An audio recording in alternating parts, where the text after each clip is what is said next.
বেড়াতে গিয়ে মাঝ রাস্তায় গাড়ি নষ্ট হয়ে ডাকাতের কবলে পড়তে চলেছে নতুন কমলিনী সহ সবাই। হ্যাঁ বন্ধুরা, এমনটাই দেখা যাবে।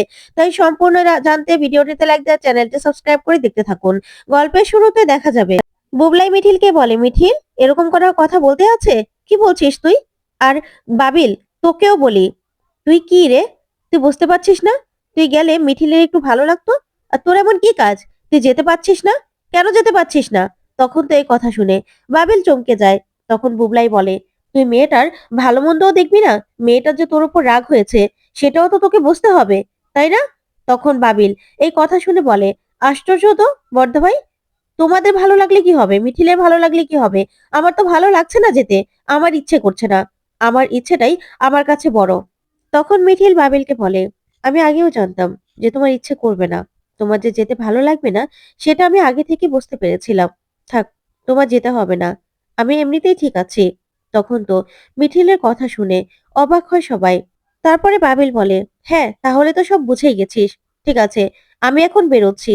এই বলে বাবিল সেখান থেকে বেরিয়ে চলে যায়, যা দেখে কষ্ট পায় সবাই। তখনই মিঠিল পরিবেশটাকে ঠান্ডা করার জন্য বলে, আচ্ছা আমরা যে যাব, তা কিষাণু কোথায়? ওই তো এখনো আসলো না। তখন অয়নদীপ বলে, হ্যাঁ তাই তো, কিষাণু কোথায়? ঠিক তখনই কিষাণু চলে আসার এসেই বলে, এই তো আমি চলে এসেছি। তখন কিষাণু এসেই মিঠির দিকে তাকিয়ে এক লাইন গান গায়, যা শুনে মিঠি প্রচন্ডভাবে রেগে যায়। তারপরে মিঠিল বলে, কি ব্যাপার কিষাণু? বধূ হে? কাকে দেখে গান গাইছো? এই বধূ হেটাকে? তখন কিষাণু বলে, না, এক লাইন গান মনে পড়ে গেল। তখন মিঠিল বলে, মিঠি, দেখ, কিষাণু গান গাইছে। তখন মিঠি বলে, অসভ্য একটা। তারপরেই নতুন কিষাণুকে বলে, আচ্ছা কিষাণু, এবার তো আমাদের বেরোতে হবে নাকি? অনেক বেলা হয়ে গেল। তারপর কমলিনী বলে, মা, তোমরা কি জলখাবার খেয়ে নেবে? তখন সবাই বলে, না না, জলখাবার খেয়ে নিলে তাহলে গাড়িতে যে এত খাবার আছে সেগুলো সেগুলো কারা খাবে? তখন নতুন বলে, আচ্ছা কিষাণু, তুই বলতো কি কি নিয়ে এসেছিস, লিস্টটা মিলিয়ে নেই। তখন কমলিনী বলে, আশ্চর্য তো, তুমি ছেলেটাকে জিজ্ঞাসা করছো যে ও কি কি এনেছে, নির্লজ্জের মতো। তখন কিষাণু বলে, আবার আনবো না, সব কিছু এনেছি। স্যান্ডউইচ এনেছি, সফট ড্রিঙ্কস এনেছি, আবার ফিশ ফ্রাইও নিয়ে এসেছি। তখন নতুন বলে, বাহ, তাহলে তো জমেই গেল।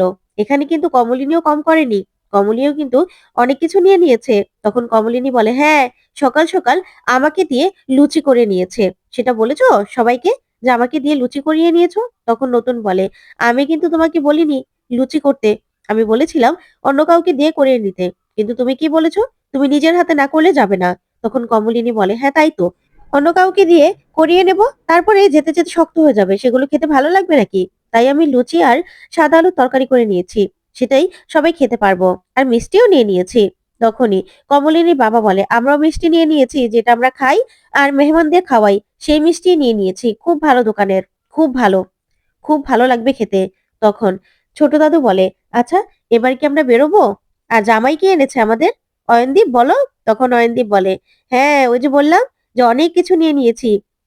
আমিত্তি, তারপরেই কুরচি আরো অনেক কিছু নিয়ে দিয়েছে, কচুরি, কি কি নিয়ে নিয়েছে, গাড়িতে বসে সবটা খুলে খুলে দেখবো। তখন নতুন বলে, তাহলে তো হয়েই গেল, আর কিছু নয়, আর কোনো ব্যাপারই নেই। এবার এবার শুধু খাওয়া দাওয়া জমবে। তাহলে কে কোন গাড়িতে যাবে? তখন নতুন বললেই মিঠি বলে, আমি তো কিষানের সঙ্গে যাব না। তখন নতুন বলে, না মিঠিমা, সেটা তো আর বলা হবে না। তখন বড় ঠাম্মি বলে, কেন রে মিঠি, তুই কেন যাবি না? এমনও তো হতে পারে তো যাওয়ার আগে রাগ হচ্ছে, আর যাওয়ার পরে তো ভালোও লাগতে পারে। তখন মিঠির পিছনে লাগতে থাকে সবাই। তখন ছোট ঠাম্মি বলে, হ্যাঁ হ্যাঁ মিঠি, যা যা যা, খুব ভালো লাগবে। আমি জানি তো, এখন তো রাগ হচ্ছে ঠিক আছে, কিন্তু পরে কিন্তু খুব ভালো লাগবে, এটা আমি বলতে পারি। তখন কিষাণু বলে, দূর, আমার প্ল্যানটাই মাটি হয়ে গেল। তখন সবাই বলে, মানে? তখন কিষাণু বলে, হ্যাঁ, ভেবেছিলাম নিজের মতো করে যাব। ওদিকে ছোট ঠাম্মি বলে, হ্যাঁ মিঠি, খুব ভালো লাগবে, বুঝতে পেরেছিস? দেখবি তোর যাওয়ার সময় এতটাই ভালো লাগবে যে রাস্তার কথা মনেই থাকবে না। তখন কিষাণু আবার ইচ্ছে করে মিঠির পিছনে লাগতে থাকে আর বলে, আমার না সারাটা রাস্তায় একদম মাটি হয়ে যাবে, ভালো পার্টনার না হলে কি হয়? তখন তো মিঠি বলে, এই আমার পিছনে লাগা হচ্ছে, আমি একদম যাব না, যাব না আমি, বললাম তো। তখন কিষাণু বলে, না গেলে আর কি, না গেলে তো আর কিছু করার নেই। তখন মিঠিল বলে, আচ্ছা কিষাণু, তুমি কিন্তু বড্ড ফাজিল হয়েছো। তুমি কিন্তু শুধু মিঠির পিছনে লাগছো। এজন্যই না মিঠি তোমার উপর রেগে যায়। বুঝতে পেরেছো? তারপরেই বুবলাই বলে, "হ্যাঁ রে মিঠি, রাগ করছিস কেন? তাতে যেতে হবে তো আমাদের। আর তুই না গেলে কি করে হবে?" তখন নতুন বলে, "শোন মিঠি, এবার কিন্তু আর চেঞ্জ করা যাবে না। সবকিছু প্ল্যান ঠিক করা হয়ে গেছে। তোকে কৃষাণুর গাড়িতেই যেতে হবে। আর তাছাড়া সেখানে তো মিঠিল আছে। দরকার হলে বুবলাইও তোদের সঙ্গে যেতে পারে। কিরে বুবলাই, যাবি তো আমাদের সঙ্গে? এভাবে না গিয়ে তুই ওদের সঙ্গে যা।" তখন বুবলাই বলে, "হ্যাঁ, আমার তো কোনো সমস্যাই নেই। যাই আমি, এই পেত্নীটার সঙ্গে বসতে হবে।" তখন সবাই মিলে মিঠির পিছনে লাগতে থাকে। তখন মিঠিল বলে, "আমি তো আর মিঠি তোর পিছনে লাগবো না।" তখন কমলিনী ওদের কাণ্ড দেখে হাসতে থাকে। তারপর নতুন বলে, "এবার তো আমাদের বেরোতে হবে। আর তাছাড়া আমাদের আমাদের যেতেও তো অনেকটা সন্ধ্যা হয়ে যাবে, তাই না?" তখন কিষাণু বলে, "হ্যাঁ, তাই তো। কিন্তু যাওয়ার সময় তেমন একটা ইন্টারেস্ট পাবো না। কারণ আমার পাশের পাশের পার্টনার যদি ভালো না হয়, তাহলে তো আর কোনো কথাই নেই।" তখন এই নিয়ে সবাই হাসাহাসি করতে থাকে। তখন মিঠি রেগে গিয়ে কিষাণুকে বলে, "কি? তুমি আমাকে কথা শোনাচ্ছ?" তারপর অয়নদীপ দাঁড়িয়ে পড়ে আর বলে, "হয়েছে। এবার আমাদের বেরোতে হবে। অনেক হয়েছে।" তারপরেই কুর্চি বলে, "আমি তো তোমার সঙ্গে যাব না।" তখন অয়নদীপ বলে, "সেটা বললেই হলো নাকি? ডক্টর বলেছে না তুমি আমার সঙ্গে যাবে?" তখন নতুন বলে, "হ্যাঁ, আমি আর কমলিনী সামনে বসবো, তুমি আর কুর্চি পিছনে বসবে।" তখন অয়নদীপ বলে, "তাহলে তো হয়েই গেল। তাহলে তো আর কোনো সমস্যাই নেই। ডক্টর বলেছে তো বইয়ের হাত ধরে, একদম বইয়ের হাত ধরে কাছাকাছি বসে তারপরে যেতেই।" তখন নতুন বলে, "হ্যাঁ, সেটাই হবে। অয়নদীপ বাবু, সেটাই হবে।" তখন কুর্চি বলে, "শোনো, যেমন তুমি তেমন তোমার ডক্টর। প্রেসক্রিপশনে লেখা আছে তো কি হয়েছে? আমি না এমন ডক্টর জীবনেও দেখিনি।" তখন বড় ঠাম্মি বলে, "প্রেসক্রিপশনে কি লেখা ছিল?" তখন নয়নদীপ বলে, "বড় মাসি, আপনার জানতে হবে না। আপনি বয়স্ক মানুষ, আপনি জেনে কি করবেন?" তখনই ছোট ঠাম্মি বলে, "কেন জামাই? আমাদেরও তো জানতে ইচ্ছে করে প্রেসক্রিপশনে এমন কি লেখা ছিল?" তখন নয়নদীপ বলে, "ডক্টর বলেছে সব সময় আমার আমার খেয়াল রাখতে, আমার স্বাস্থ্যের খেয়াল রাখতে।" তখন ঠাম্মি বলে, "হ্যাঁ, তা তো রাখতেই হবে করছি। তুই জামাই খেয়াল রাখবি সবসময়।" তখন অয়নদীপ বলে, "হ্যাঁ, আর বলেছে আমার কাছাকাছি থাকতে। একদম আপনার মেয়েকে হাত ধরে আমার কাছে থাকতে।" তখনই নতুন বলে, "ইস! আমাকে এমন ডক্টর কিছু বলল না।" তখন কমলিনী বলে, "কেন? তাতে কোনো সমস্যা হয়েছে নাকি?" তখন নতুন বলে, "সমস্যা আর কোথায় হলো? কিছুই তো হলো না। কবে যে হবে সেই চিন্তাই তো করছি।" তখন কমলিনী বলে, "এবার কিন্তু আমি রেগে যাচ্ছি।" তখন নতুন বলে, "না, আমার তো একটা রাগী বউ আছে। আমার কপালে আর এসব কি করে জুটবে?" তারপরে বড় ঠাম্মি বলে, "হ্যাঁ, করছি। তুই না একদম শক্ত করে হাতটা ধরে তারপরে যাবি।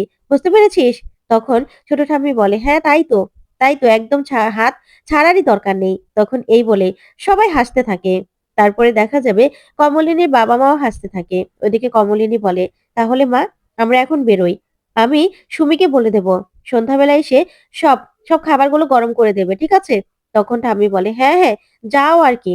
তোমার মা আছে। এখন তো আর আমাকে দরকারও পড়বে না। যাও, তোমার মায়ের সঙ্গে গিয়ে ঘুরে এসো তোমরা।"